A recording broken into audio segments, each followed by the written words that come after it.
The buzz bomb of the V-1 tore through the skies over London. The Germans sneered, "Anglo-American anti-aircraft guns can only fire at the smoke we leave behind."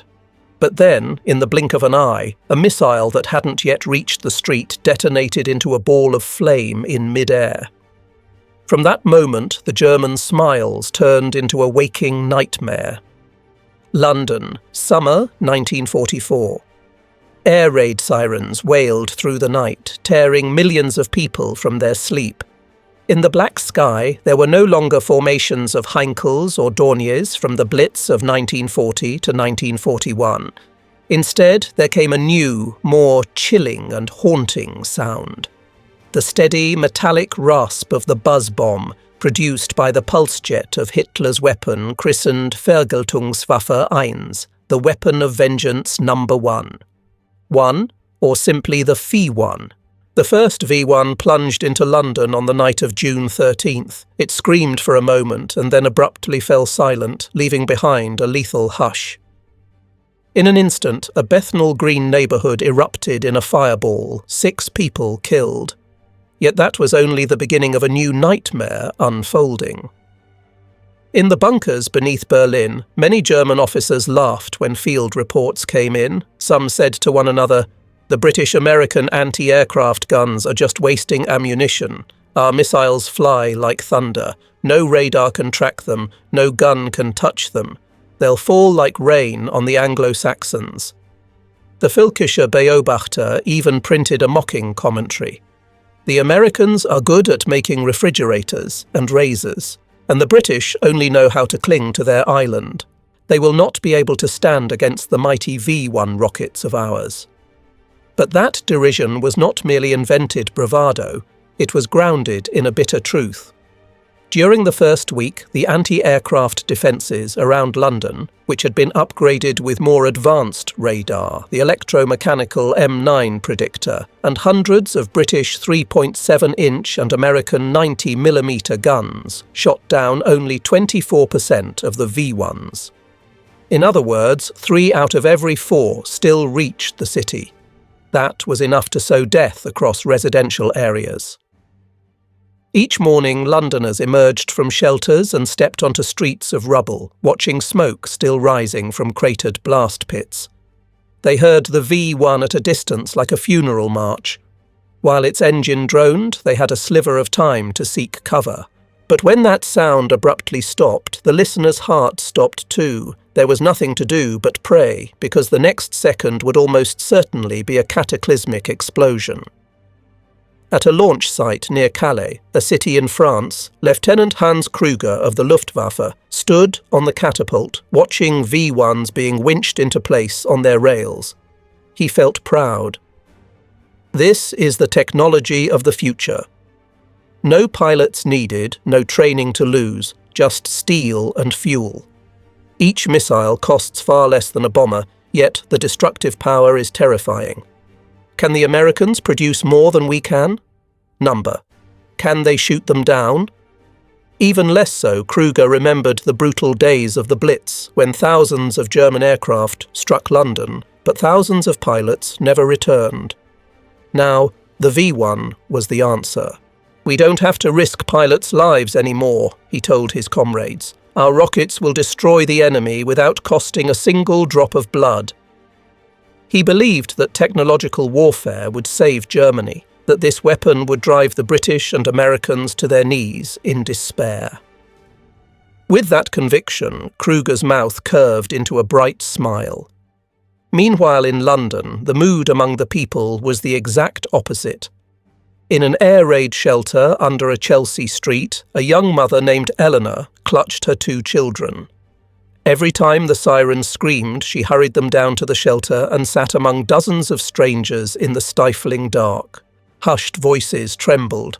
"How can we possibly go on if this keeps coming every day? Nobody can shoot it down." At Anti-Aircraft Command, General Frederick Pyle frowned at the casualty figures and damage reports. He knew that if the shoot-down rate did not improve quickly, London could be devastated within months. Yet all the usual measures, better radar, more guns, extra gun crews, had already been tried and still yielded little success. Meanwhile, the German press hailed the V-1 as a miraculous weapon that will change the course of the war. Many Wehrmacht officers even mocked, "Each V-1 is an iron coffin burying London." But the goddess of war rarely favours the overconfident for long. Just as German officers laughed at London's air defences, in secret laboratories across the Atlantic, American and British scientists were nurturing an idea that at first sounded utterly absurd: turn every anti-aircraft shell into a thinking weapon that could automatically strike its target. That fanciful idea was called the VT fuse, also known as the proximity fuse, something that had existed quietly on paper since 1939. It held out the promising prospect that there would be no need to predict a missile's flight path or to rely on luck. Once a shell got close enough to its target, it would detonate. One shot could equal 100 ordinary ones. In the summer of 1944, when the first V-1s began to rain down on London and German laughter echoed across Europe, Prime Minister Churchill made a bold decision that would open a new chapter for air defence worldwide. But before the proximity fuse appeared, London's skies were nothing but smoke, fire, and a high, keening scream. Night of June 18th, 3 days after the initial attacks, a V-1 screamed over the Thames. American 90mm guns fired. Flak traced bright paths through the sky but proved useless. Shells burst too high or too soon. The V-1 plunged into a factory in Deptford. A horrible explosion followed. The whole neighbourhood burned. A US gunner, Corporal James O'Donnell, told a reporter, "We fired hundreds of rounds, but it felt like we were shooting at shadows. Every missile that got through felt like a knife in my gut. The people were looking at us with desperate eyes, but I knew we had let them down." Across the channel, an officer sent an excited report back to Berlin. "Our rockets are very effective. The enemy's air defences cannot stop them. The V-1 is shaking London's morale. People have to run to shelters every night. That will quickly break the enemy's spirit." The laughter of commanding officers rang out, but they did not know that their laughter would soon be choked off. October 1939. The English sky was gloomy. The grey clouds hung heavy as if foretelling a long, deadly winter. Loudspeakers across London broadcast news of German tank columns crushing Poland and warned that the storm of war would soon sweep westward. The British understood that once the Luftwaffe came, the sky would turn into a graveyard. In a small room at the Air Defence Research Establishment, a young scientist named William Butemant was bent over a proposal. His idea was so bold that many colleagues called it mad: to make a shell that could automatically explode when it neared a target using radio waves. "A shell that thinks?" an old engineer blurted when Butemant explained. "Yes, if we fire thousands of rounds and only shoot down a few aircraft. We need shells that can decide the best moment to detonate. Fighters are getting faster, so we need this technology developed as soon as possible," Butemant replied, his eyes bright in the sombre room.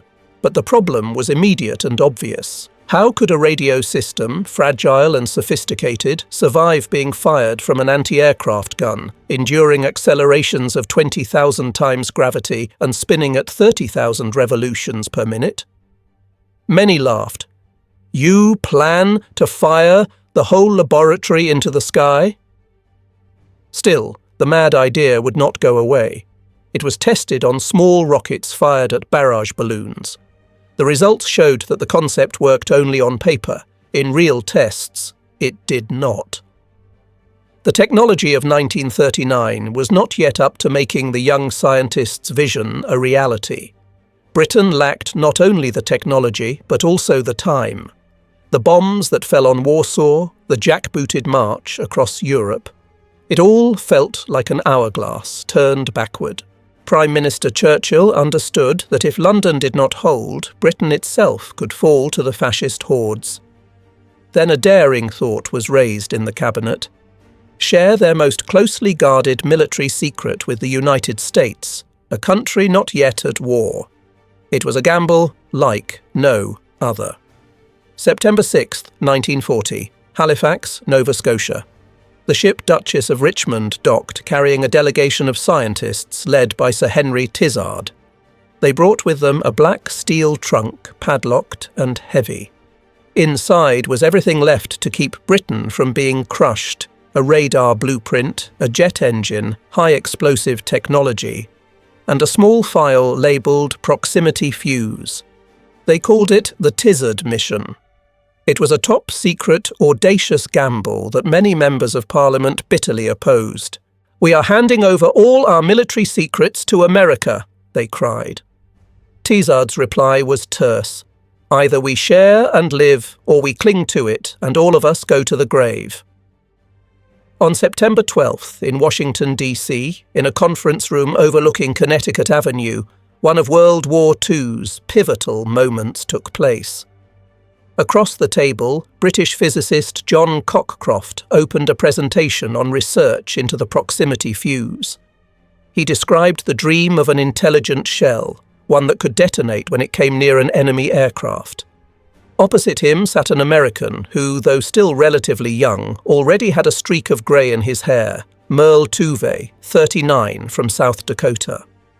Tuve was not a general or a politician, he was a scientist. Yet, in that room, he felt as if he held the fate of millions in his hands.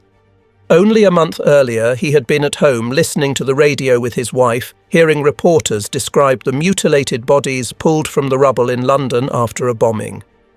He had wept and told his wife, "There has to be a way to stop them. There just has to be."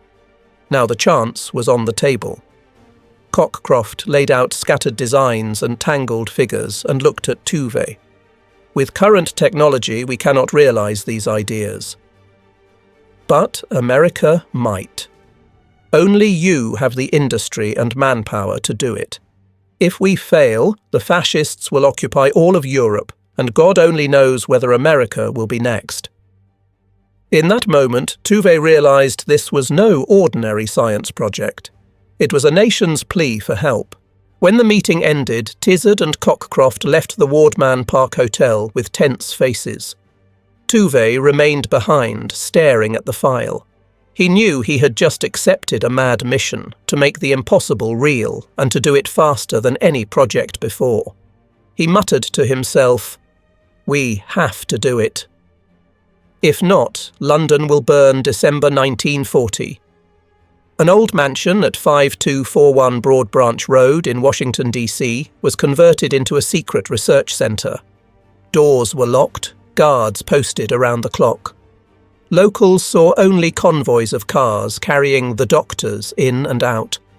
Inside, however, the place was the birthplace of the weapon that would change the war. Tuve assembled a brilliant team: Richard Roberts, Henry Porter, Lloyd Berkner, Lawrence Hafstad, and a young scientist who would later become famous in space science, James Van Allen. Each man brought a different specialty: nuclear physics, acoustics, electronics, atmospheric science. Together, they threw themselves into an invisible battle. On bitter winter nights, light spilled from the laboratory windows. Inside, silhouettes hunched over, soldering minute circuits and testing tiny vacuum tubes. Every failure brought a heavy silence, broken only by the ticking of a clock. Meanwhile, in Berlin, German generals scoffed at rumours that the Americans were developing self-detonating shells. A Waffenamt engineer sneered, "No vacuum tube can survive the pressure when a warhead is fired from a barrel. Those Americans are just wasting time on an impossibility." They did not know that their arrogance would cost Germany the one chance it might have had to win the war later on. In those months, Tuve hung a large sign on the laboratory wall in bold red letters: "Every minute we delay, more people die in London." This was no longer just a research project, but a race against death itself to save countless innocent lives. Winter 1940. On a snow-covered hill in Washington, D.C., the old mansion at 5241 Broad Branch Road burned its lights late into the night. From the outside, it was an unassuming house. Grey shingles, ageing brick walls, a rotting wooden fence. Inside, however, one of World War II's fiercest technology races was underway. Merle Tuve, the project leader, often sat quietly at the back of the lab with a long cold cup of coffee in hand, staring at a blackboard filled with complex formulas. He was not the kind of leader who shouted orders. He led by example, by a heavy silence and a steady, determined look. At that moment, the most urgent problem was the vacuum tube. In consumer radios, vacuum tubes were as fragile as decorative glass. A drop from a table shattered them. Yet now Tuve and his team had to make them survive being fired from a gun barrel, endure accelerations of 20,000 times gravity, spin at 30,000 revolutions per minute, then transmit, receive, and process signals, all in less than a second. "Impossible," a young engineer muttered, setting a shattered test tube on the bench. "It crumbles to dust the moment it's fired." But James Van Allen, that 26-year-old who would later become a legend in space science, refused to give up. He combed through civilian industries, from radio manufacturers to companies making hearing aids. It was from those tiny hearing aid components that Van Allen discovered techniques for making small, rigid vacuum tubes with spring wound lead supports. One winter night in early 1942, Van Allen laughed through his exhaustion when a mousetrap spring tube, a tube with a spring-protected filament, remained brightly lit after a firing test. The lab erupted in applause, many embraced. That was the first breakthrough. Once the tube problem was solved, the team confronted a second major hurdle: power. Ordinary batteries could not survive the firing shock. Their chemicals would leak, or they would simply run down too fast. A shell cannot wait to be recharged. It must sit dormant for months or even years, then spring to life the moment it is fired. The answer came from the National Carbon Company, which developed a reserve battery. Inside the fuse, an electrolyte was sealed in a tiny glass ampule. The firing shock shattered the ampule, the liquid flooded the cells, and the battery came to life in flight, supplying enough power for the entire system. A test technician exclaimed, "It's as if the shell flips its own main switch." New problems followed in rapid succession. For a shell to detonate near its target, it had to listen for the echo of the radio waves it emitted. That meant cramming a whole radar station into the space about the size of a coffee cup. "You're dreaming in broad daylight," one scientist jeered when he heard the idea. But Tuve brushed aside the skepticism. He and his colleague, Lloyd Berkner, built a transmitter-receiver circuit that was far more stable and better separated than the British prototype. Test fuses were launched one after another. Some detonated too early, some fell silent and struck the ground. Often the research team sat in stunned silence, the smell of powder still in the air. Then Tuve would stand up in his low, steady voice. "Do it again." We cannot afford to be downhearted now, March 1942. The old mansion on Broad Branch Road could no longer hold them. The government immediately assigned the group an abandoned Chevrolet dealership in Silver Spring, Maryland. The floor still bore grease stains, the air still smelled of rubber, but within weeks it was transformed into the Applied Physics Laboratory, the command center of a secret project guarded like a military base. On the wall of APL hung another sign. "Our moral responsibility extends all the way to the battlefield. If one shell fails, it is our own failure." This was no longer pure research, it was war in the laboratory. While the engineers laboured over circuits, on the battlefield every hour, every minute meant blood spilled, another civilian cut down. News poured in from London, from Malta, from the Pacific. Bombs falling, ships burning, soldiers dying. Every line of a telegram was a knife driven into Tuve's heart. There were nights when colleagues found him sitting alone, gripping casualty reports in his hand. He would murmur, If only we were a few weeks faster, how many lives could have been saved? That pressure weighed on every screw, every soldered joint. No one felt they were doing science anymore. They felt they were gambling with the lives of comrades, friends, and people they would never meet. Early 1943. After thousands of trials, the team produced the first stable prototype. Inside a 5-inch shell now sat a miniature brain, 4 shock-resistant vacuum tubes, more than 130 components, an instant activation battery, and a tiny radar circuit. All packed into a space just 5 inches long and 2 inches in diameter. A young engineer exclaimed, "We've done it! We've crammed an entire radar station into a shell." But the work wasn't finished. They still needed to test it in the real world to prove that this crazy weapon could not only explode in the lab, but actually bring down an enemy aircraft in combat. Meanwhile, in Berlin, German generals still scoffed. No one can make a shell detonate with precision. The Americans only know how to brag. They had no idea that only months later, in the Pacific, a US cruiser would fire shells armed with proximity fuses, rewriting the history of aerial warfare.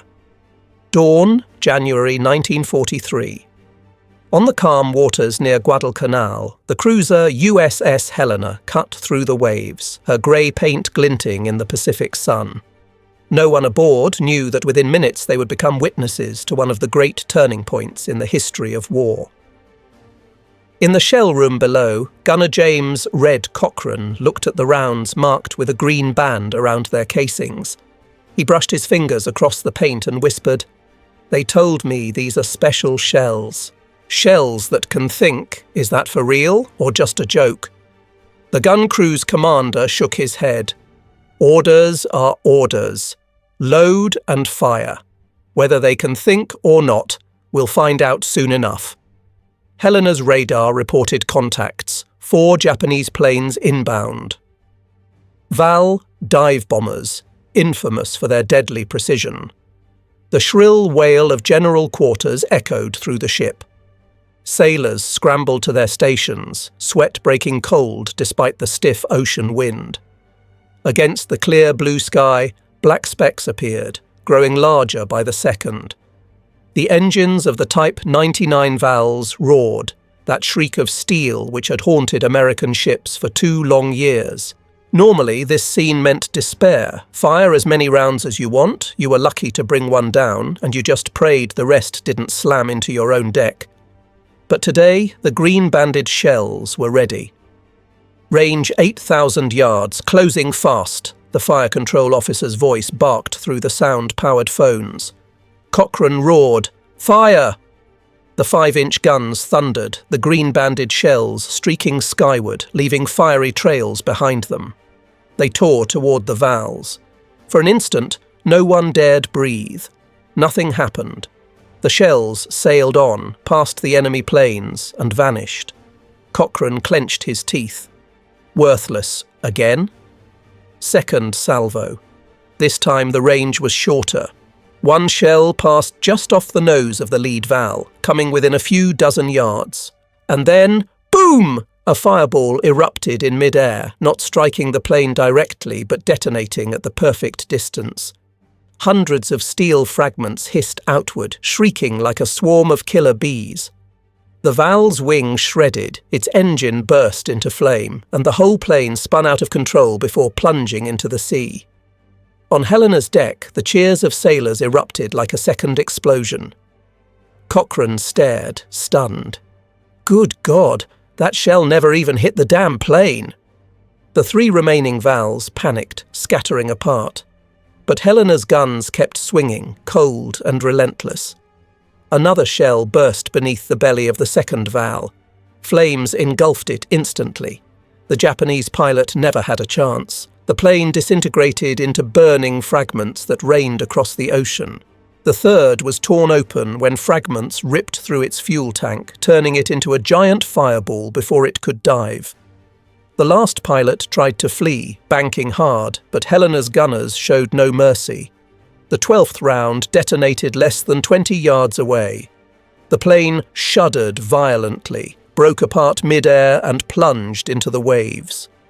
In just seconds, 4 enemy aircraft were gone. Not a single bomb touched Helena. On deck, gunner Anthony Poole collapsed to the planks, his hands still trembling. He laughed through tears streaming down his face. "We fired thousands of rounds for months, never sure we'd bring down even one. And today, a few shots and the sky's clear. It's like God himself was with us." In the command room, a dispatch went out at once. The special shells have performed far beyond expectations. 2 confirmed kills in the initial salvo, but those dry lines could not convey the psychological shock felt by the sailor who wrote them. The men aboard Helena knew they had just witnessed the birth of a new weapon, one that had turned anti-aircraft fire from a gamble into a true scythe of death. Word spread quickly through the Pacific Fleet, though wrapped in secrecy. Senior commanders received terse briefings. The new shells work. Japanese aircraft can no longer approach our ships as easily, Admiral Blandy, after watching another demonstration aboard USS Cleveland, murmured to his aide. "The game has changed. We need those shells, immediately, on every ship." From that moment, convoys crossed half the globe carrying tens of thousands of VT rounds to the fleets. Each shell was guarded like pure gold. Sailors were simply told, "These are special rounds. They have a more powerful blast." But privately, officers understood that they were holding a sacred weapon of modern war. Meanwhile, at an airfield in Rabaul, returning Japanese pilots whispered about the strange event. Tanaka's plane was shredded in midair. It never took a direct hit. A shell exploded overhead and our formation just collapsed. Rumour spread fast. The Americans possessed a smart gun or even a death ray. No one could explain why US shells suddenly seemed so accurate. Fascist confidence began to waver, fear spread. That night on deck, Cochrane sat down and wrote to his wife, "My dear, today I saw a miracle.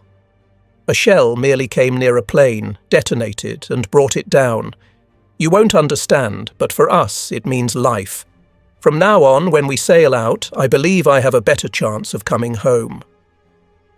The men of Helena slept under the deck as the waves lapped like a lullaby. Yet in the quiet, they knew the war would go on tomorrow, next week, and for years to come. Still, they now held a weapon that could tilt the balance in their favour. Across the Pacific, the scientists in the labs also received the news. The fuses are effective. Planes are falling like ripe fruit. Many wept, embracing one another as if they had just returned from the front. After thousands of hours of failure, they had produced a miracle. And so, from a quiet mansion in Washington to the deck of USS Helena at sea, the VT fuse stepped into the light of battle. This was only the prologue. After the Pacific, it would appear in Ardennes, over the skies of London, and across the snowy fields of Europe, where the mocking laughter of the German army would be choked off forever. Dawn, December 16th, 1944. The Ardennes lay under a thick white mist. German tanks roared, steel treads ground through the frozen snow. Hitler's last counter-offensive had begun. Tens of thousands of German soldiers surged forward, hoping to pierce the Allied line, seize Antwerp, split British and American forces, and change the course of the war. In the US gun emplacements near the village of Monschau, artillery officers received urgent word. "Enemy overwhelming. Recon reports opposition outnumber us 10-1. The men frowned, fingers tightening on weapons. They knew they stood at the edge of life and death. With ordinary high-explosive shells alone, their line would be crushed within hours. In the ammunition dump, wooden crates stamped "Top Secret" lay still. Inside were thousands of artillery rounds with a green band, VT fuses, rounds that, to that point, had been authorized only for naval and anti-aircraft use. Orders from Washington were explicit. Do not employ them in ground combat to prevent them falling into German hands." Colonel Oscar Axelson, the artillery commander, stared at the crates of shells. Out there, American infantry was being overrun, about to be swept away. He knew that if he hesitated, the entire regiment would be wiped out. After a few heavy seconds of silence, Axelson gave the order. "Load the green band shells. Set for air burst. Fire." It was a reckless decision, but it brought about a moment of destiny. The 105mm and 155mm guns roared. But this time the shells did not plunge into the frozen mud and bury themselves. They soared overhead, streaked past the advancing Germans, and then exploded suddenly at heights of 30 feet, showering steel rain down on those below. German infantry crumpled, eyes wide with shock. They had dug foxholes, huddled in trenches, convinced they were safe as in every battle before.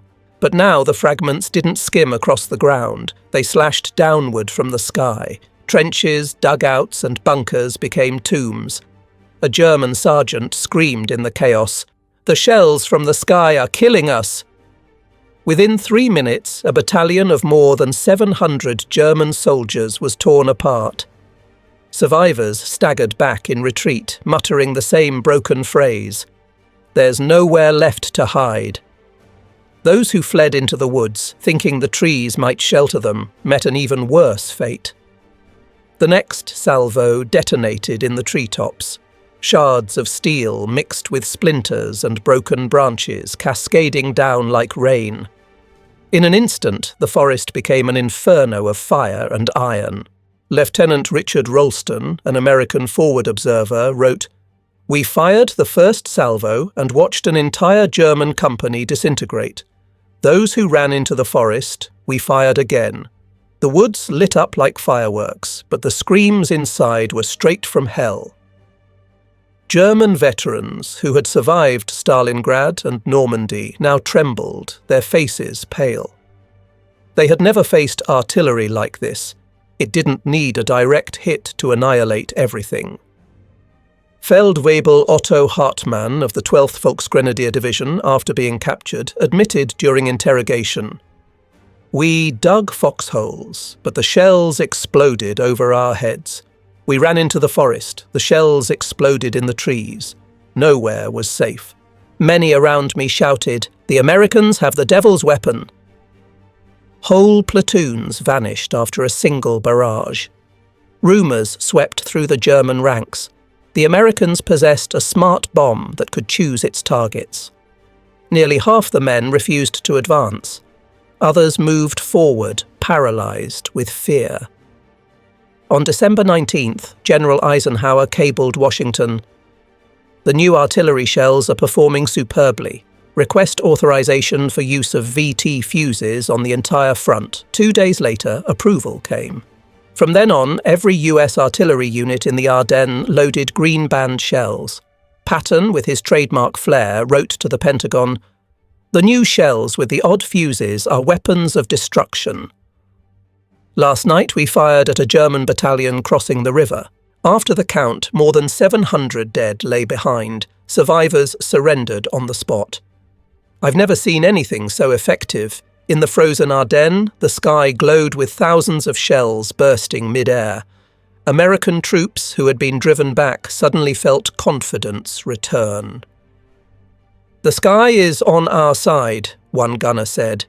Each overhead explosion was proof the Allies still had a chance. For the Germans, their once fierce advance was reduced to crouching low, trembling, ears ringing from the endless blasts above. They realized the trenches they dug, the lessons of Verdun, the Somme, or Kursk, all had become meaningless.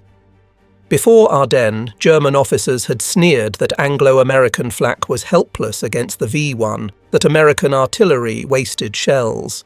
But now they themselves were collapsing before shells that could think. In his diary, one SS corporal wrote, "We are fighting against the strangest, most terrifying weapon I have ever seen. Their artillery knows when to kill." The mocking laughter was gone, replaced by horror. The VT fuse, once a laboratory secret, had become the scythe of death on the battlefield.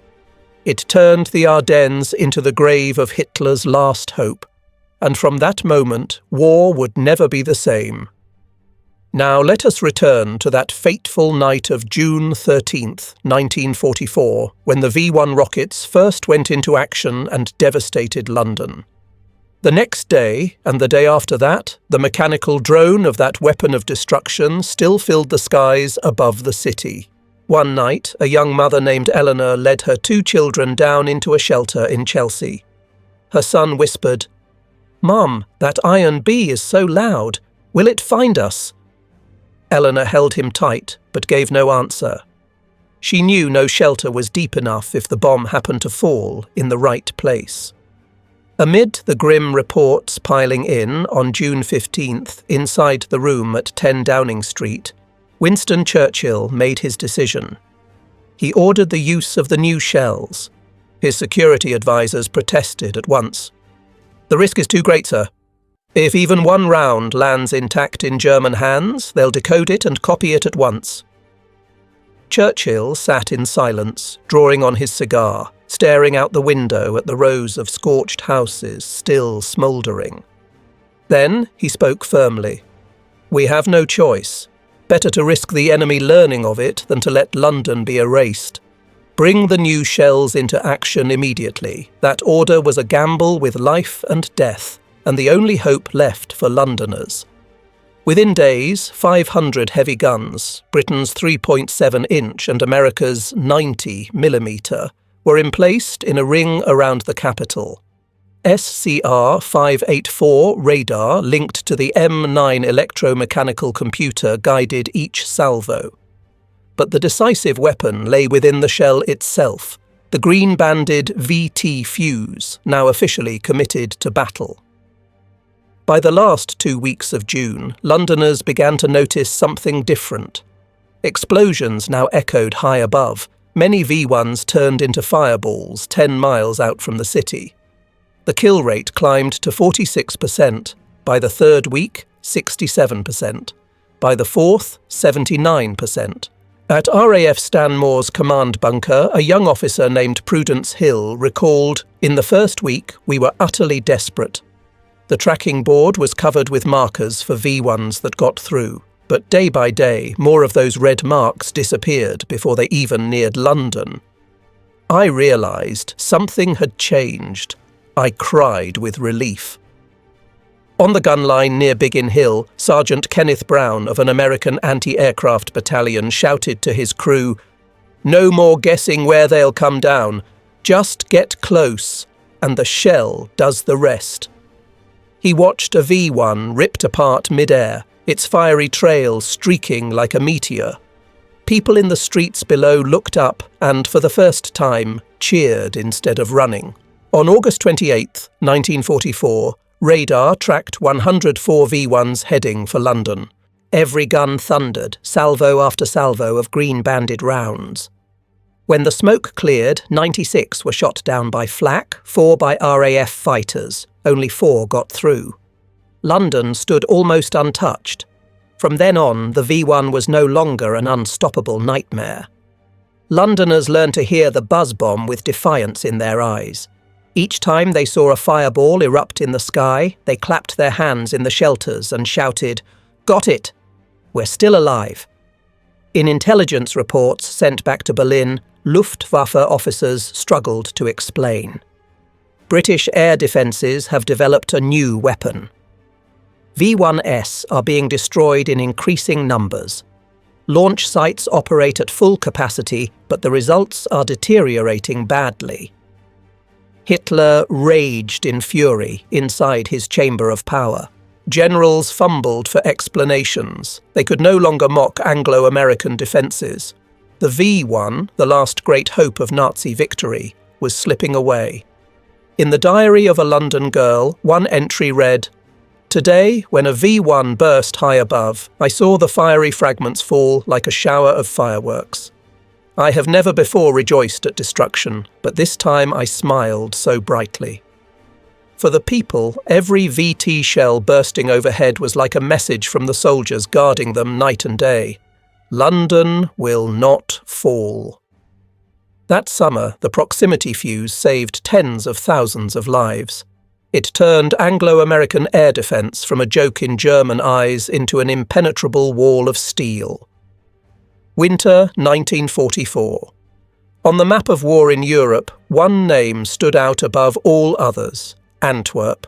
The Belgian port city, with its 26 miles of docks, was the lifeline sustaining the entire Allied army pressing against Germany's border. Every day, more than 25,000 tons of food, ammunition, fuel and medicine flowed through it. If Antwerp were crippled, the whole offensive risked grinding to a halt. Hitler and his war machine knew this. From secret launch sites in Holland, wave after wave of V-1s hurtled forth, steel arrows aimed straight at Antwerp's heart. In the early days, the situation was grim. V-1s rained down on the city and its harbour day after day. The anti-aircraft guns fired, but their effectiveness was low. Records showed only 40% of the rockets were shot down, meaning more than 30 still struck every single day. One bleak morning, a V-1 tore through the sky and slammed into a residential block near the docks. Smoke and screams shredded the air. Children, women, American soldiers, British soldiers, in the rubble, no one could tell them apart. A Belgian dock worker, shaking, said, "We're terrified of those buzz bombs." Because once the sound cuts out, our lives might be cut out with it. A report sent to Allied Supreme Command put it bluntly. The port of Antwerp risks being put out of action. In the midst of despair, a Royal Air Force Lancaster landed in an emergency at Antwerp airfield. Its bomb bay opened and men unloaded a special cargo, 10,000 VT fuses, shipped directly from the production lines in Cincinnati under Churchill's personal order. Technical Sergeant Joseph Crack, in charge of an SCR 584 radar unit, later recalled, "Before, we tracked the V-1s perfectly. We had flawless data, but the shells still burst in the wrong place. The V-1s just kept going, and we cursed, helpless. Now we fire the same way, but when the shells go off, the rockets vanish. It's like somebody put a brain inside them." From mid-December on, Antwerp became the largest anti-aircraft battlefield in the world. American and British guns stood shoulder to shoulder, their barrels glowing red. Trucks carrying VT rounds drove straight from the docks to the batteries, not even stopping at depots. Soldiers simply took them and fired. Private Raymond Miller, an ammunition handler, wrote in a letter home, "One day our unit fired 1,400 rounds. Each one was a miracle and a nightmare for the Germans. I've never seen a sky burn so bright the V-1s came, but almost never reached the ground. They exploded in midair, their wreckage raining into fields, rivers and lakes, or burning out before they crossed the flaming barrier." A Luftwaffe officer admitted in a report back to Berlin, "We are launching rockets into a furnace. Our initial 80% success rate has dropped to 10%. No matter how we change the course, the timing, the altitude, the result is the same. Most are destroyed." By early February 1945, even as the attacks kept coming, the picture had changed. Antwerp's air defence statistics showed more than 90% of V-1s shot down. At the peak, on one day, 97 out of 100 were destroyed before reaching their targets. On the quays, Liberty ships still docked, cranes still clawed at the sky, convoys of supply trucks still rolled east into Germany. Antwerp, the breathing lung of the Allies, still lived despite Berlin's desperate efforts.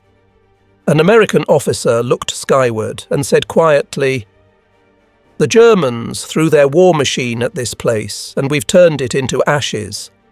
In Berlin, the reports poured in. Colonel Max Wachtel, commander of the V-1 campaign, admitted bitterly, "We have drained the last of our fuel and reserves to launch V-1s. The result is that most of them fall short or are shredded by flak. This is the worst waste in military history, but Hitler would accept no excuses. He roared, "Keep firing," until the very last rocket, and so thousands more V-1s streaked off, only to flare into bright blossoms and vanish in the skies over Antwerp. In a shelter near the docks, Belgian dock worker Louis Decker recalled, "Every night we heard the thunder, but instead of exploding in the city, they burst in the sky. Children clapped and cheered like watching fireworks. Life had come back to this city, exhausted but jubilant. American and British gunners nicknamed Antwerp the slaughterhouse of the V-1. They didn't need reports to know the enemy's despair. They saw it in the burning wreckage raining down. When the campaign ended, the numbers were staggering. Of the 2,394 V-1s aimed at Antwerp, 2,183 were destroyed, a success rate of 91.2%. The port never ceased operation, not a single day of supply was interrupted, and the Allies pressed deeper into Germany, sustained by the lifeblood flowing from Antwerp. Historians later wrote, had Antwerp been strangled, the Allied winter offensive of 1944 to 1945 would have collapsed. But thanks to the VT fuse, the city endured, and the war shifted course. It was this miraculous technology that helped decide the war's fate. Winter 1944. On the snowbound roads of the Ardennes, guns thundered and tanks growled. Amid the chaos of the counter-offensive, German troops stumbled upon a captured US ammunition dump. When they pried open the wooden crates, inside glistened tens of thousands of green-banded shells, each marked with an unfamiliar ring of paint. A Wehrmacht officer cried out, "At last, a treasure!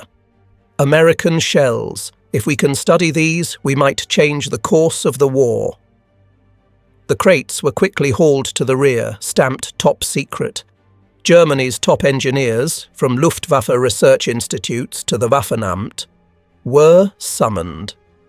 They carefully dismantled each fuse, sketched the circuitry, and examined the tiny vacuum tubes. But instead of awe, the engineers broke into mocking laughter. "Impossible," declared Dr. Hans Gertian, a German fuse specialist, slamming the drawings on the table. "Vacuum tubes this fragile cannot survive being fired from a gun barrel. This must be a deception by the Americans, a pile of junk meant to waste our time." Others nodded in agreement. In their minds, physics itself forbade such a weapon. The 20,000 Gs of acceleration would pulverize the components. They simply could not believe the Americans had found a way to build vacuum tubes that could withstand such shock. "We are not as naive as the Yankees," a Waffenamt engineer sneered. "This is nothing but a trick to frighten us with a weapon that doesn't exist." And so the green-banded shells, the very weapon reshaping the war, were pushed aside, stored away with a cold notation, worthless. Meanwhile, out on the battlefield, German soldiers endured nightmarish barrages. They hid in trenches, but the shells exploded directly overhead. They fled into the woods, but the trees themselves burst apart like fireworks. They whispered to each other, "The Americans have a devil's weapon." The truth was plain before their eyes, yet in Berlin's laboratories, engineers still sneered. Arrogance had become a blindfold.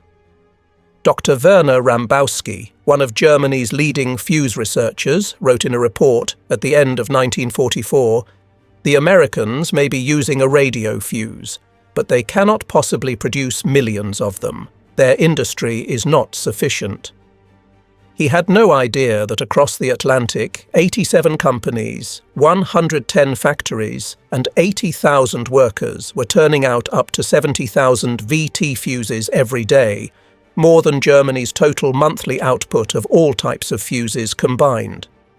In truth, German scientists had not lacked ideas. Since 1939, they had experimented with photoelectric, acoustic, and magnetic fuses. But their programs were splintered by rivalry. The Luftwaffe, Wehrmacht, Kriegsmarine, and even the SS all guarded their own projects and refused to share data. The result, dozens of prototypes, none ever reaching production. When German troops laid hands on America's perfected weapon, a battlefield-proven miracle, arrogance again prevented them from analysing it. While they bickered in conference rooms, the VT fuse kept sowing terror at the front. One German prisoner, captured after the Battle of Elsenborn, confessed, "We were ordered to hold the line." But American shells exploded above us. No trench was deep enough, no cover strong enough. We knew we were beaten, but it was only after capture that we learned the shells we had mocked were the cause.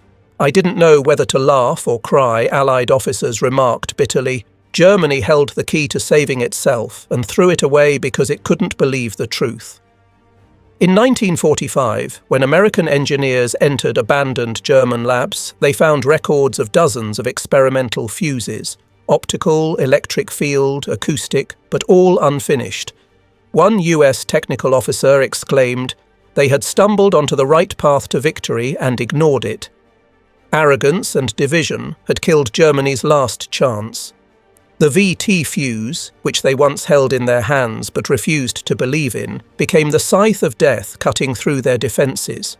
In the final days of the war, as German soldiers looked up at skies ablaze with thousands of proximity-burst shells, they finally understood that the death hanging above them came from their own unforgivable mistake, underestimating the science of their enemy.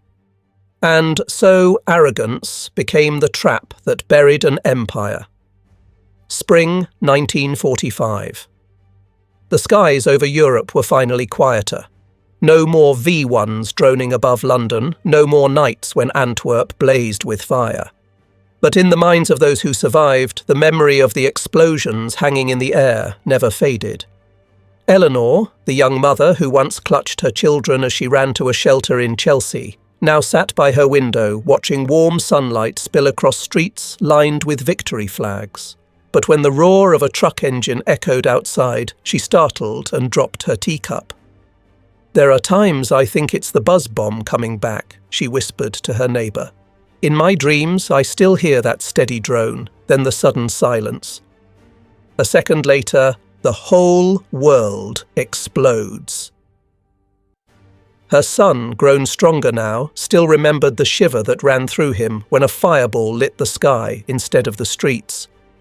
"Every distant explosion was another time we escaped death," he recalled.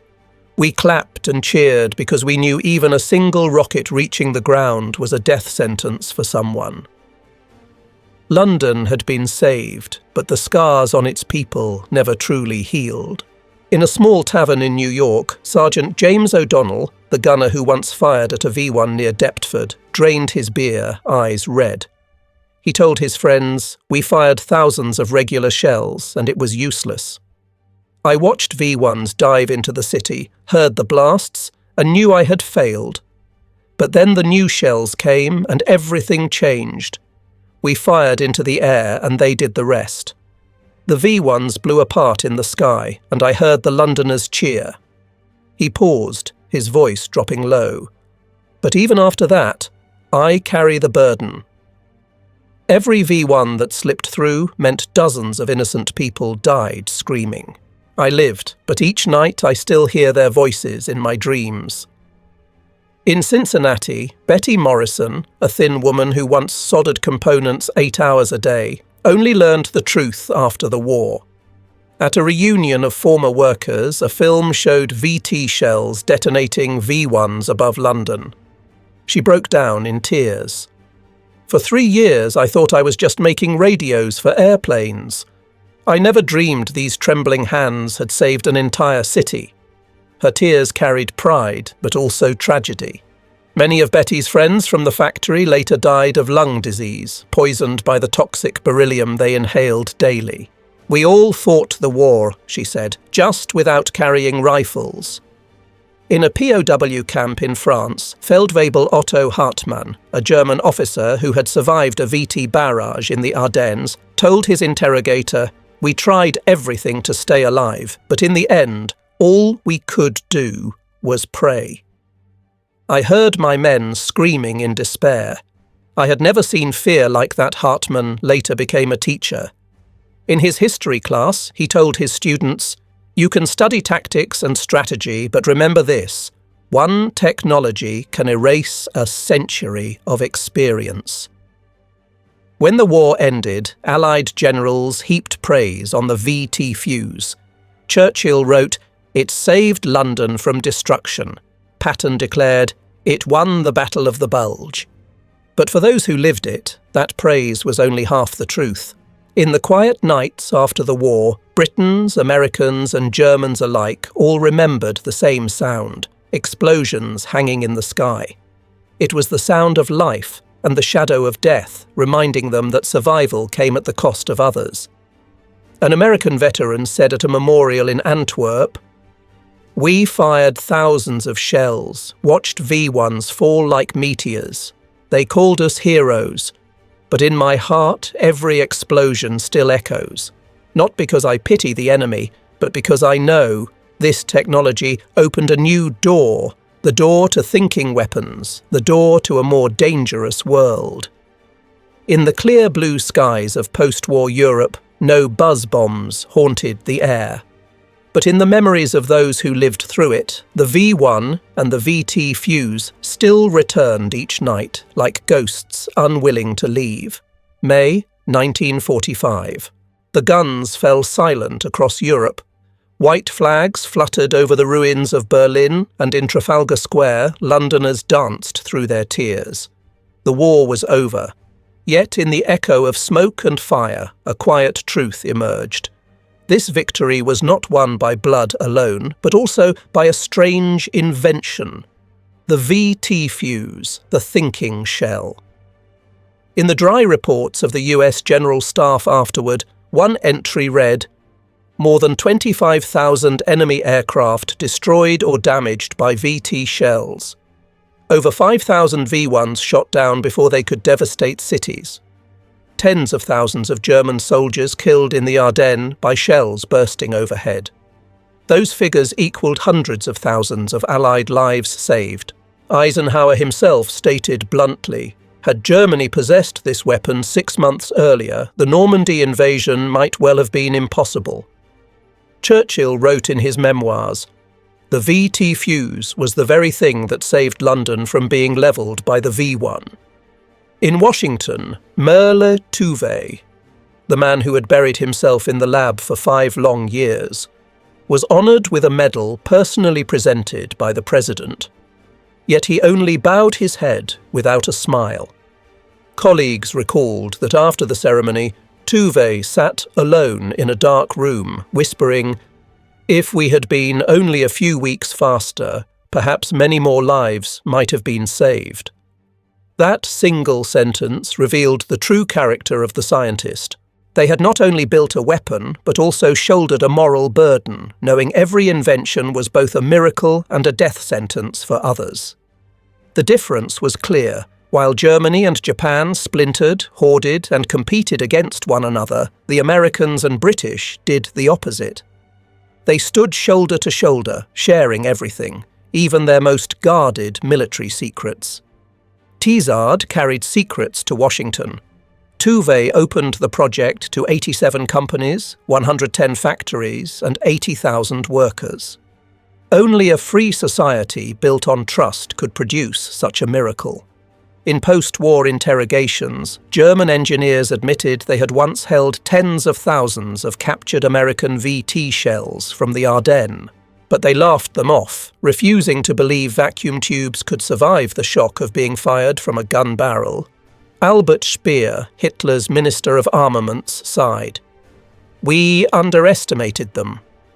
We could not believe that American industry could mass-produce millions of such delicate devices. That mistake destroyed us."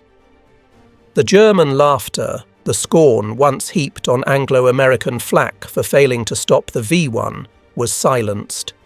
Over London and Antwerp, the V-1s burst into fireballs. In the Ardennes, German infantry screamed in terror beneath the new barrage. That was the price of arrogance. At a veterans' gathering in Antwerp, an old American gunner, leaning on his cane, stood up and said, "We felt as if God himself was with us. But at night I still hear those explosions hanging in the air in my dreams." Those blasts saved us, but they haunt us to this day. In London, Eleanor, the young mother from years past, was led into the park by her now-grown son.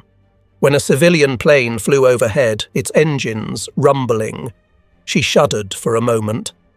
But then she saw her son look up at the sky and smile calmly. She understood. The painful memories of that time of smoke and death had passed, and now it was time to look toward the future. The VT fuse was not just a military invention. It opened the age of smart weapons, where a shell no longer needed a man to guide it, but chose its own moment of destruction. From it came laser-guided bombs, radar-guided missiles, and the advanced weapons of today. A US Navy officer once said, "The VT fuse was worth 10 infantry divisions. It turned the 5-inch gun into the Reaper's scythe. It gave us an invisible shield, but that shield was also a warning. Once thinking weapons are born, mankind must learn to think differently about war."